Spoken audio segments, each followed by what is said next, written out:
Hey there, and welcome into another exciting episode of A for Effort, coming to you with another quality movie review. I'm your host, Matt, and as always, we start off giving thanks to our unofficial sponsor of the podcast, MoviePass. $9.95 a month gets you 3 movies a month at local cinemas in your area. Check MoviePass.com for theater listings and offer availability. On today's episode, I finally got to see a movie MoviePass finally let me see, and that's Mission Impossible Fallout. For most of the year, I had seen trailer after trailer after trailer and thought, man, is this movie going to be spoiled? Because I've seen so many movies and so many movies are promoting Mission Impossible that I felt like this movie was going to be spoiled for me. Turns out that I was so surprised after it having been out for a month and a half that I actually got to enjoy myself, and this movie was great. Chris McQuarrie comes back after having directed Mission Impossible Rogue Nation to direct this one, and he brings back all the stars: Tom Cruise, Ving Rhames, Simon Pegg, Rebecca Ferguson, and Alec Baldwin. He also brings back the villain, Sean Harris, and he also brings back a surprise cameo by Michelle Monaghan from Mission Impossible 3, and new cast members Henry Cavill and Angela Bassett just join an already outstanding cast. Some of the things that did drag this movie down was the fact that it tied in very heavily to the last film. It was I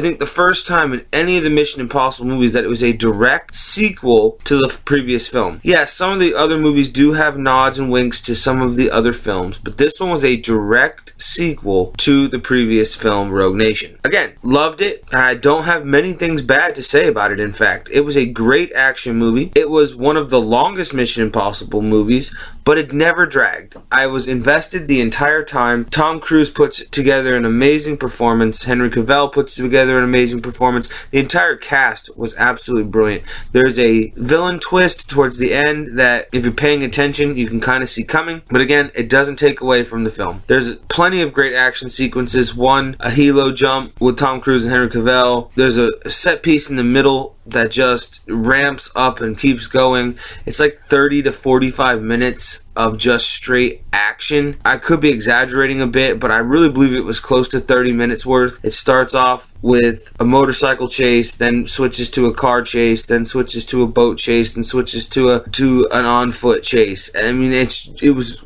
incredible, but it never dragged. I never thought to myself, wow, this is going on forever, because there was moments in the middle where it stopped and then it would go right back into it, and it was absolutely brilliant. I really had a great time with this. Like I said, it ties a lot of the previous movies together. They bring back Michelle Monaghan's character from the third one to kind of give her character a completed arc. I know this movie was supposed to come out earlier than what it did. I think it was supposed to come out last year, but Tom Cruise broke his ankle while doing a stunt on this film.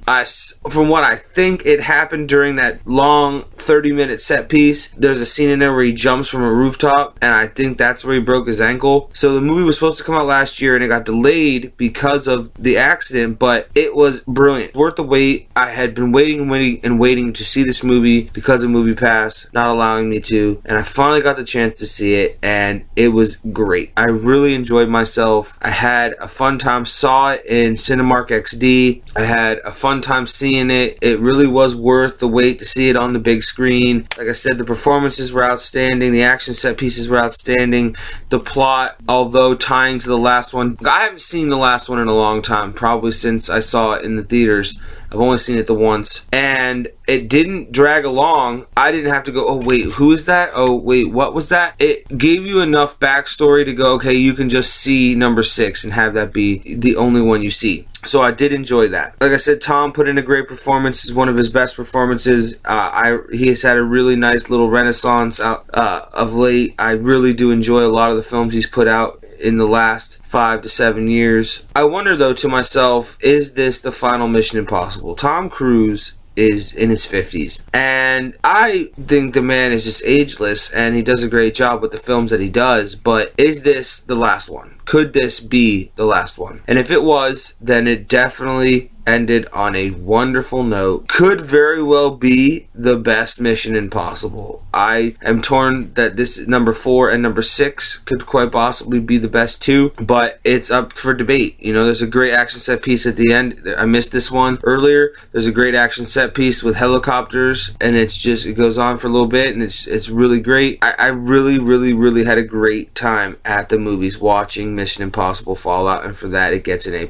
I had a great time. I was invested. It didn't drag on. It was a really, really fun time at the movies. A+ for Mission Impossible Fallout. I'll say it again, quite possibly the best Mission Impossible. Great action movie for the summer. It's right up there, right on the cusp of the Marvel movies for the best action movies of the summer. They've done a great job making these Mission Impossible movies, and I hope Chris McQuarrie gets some directorial attention from Marvel and DC because he's wonderful. He does a great job directing action movies and directing espionage movies. I know they recently just lost the director on James Bond, so for me, he would be a wonderful asset to the James Bond franchise. He's done a great job directing Tom Cruise over the years. Between these last two Mission Impossibles and Edge of Tomorrow, Live, Die, Repeat, that movie was great. Probably my favorite Tom Cruise movie in the last 15 years. Had a great time with that one. I had a great time with this. It took so long to see it. I finally got that chance. I've been talking about it review after review after review that I was going to get out and see this movie, and I finally got that chance, so I'm super excited to finally bring you my Mission Impossible Fallout review. Get out, go see it. This is one you need to see in the theaters. It's been out a while now. Don't wait any longer. Get out, see this one, enjoy it in the theaters. It was a brilliant time at the movies. Just overall having fun, hearing the Mission Impossible themes. It was a great, great, great time at the movies. And with that, I have been your host, Matt. Check out our YouTube channel for all the rest of our reviews. This is review number 43, so there are 42 other episodes that you can check out. Recently, I reviewed The Meg and Happy Times Murders. Like, subscribe, share, comment. Let me know how I'm doing on these reviews. Come back to us next time on A for Effort when I will have another quality movie review.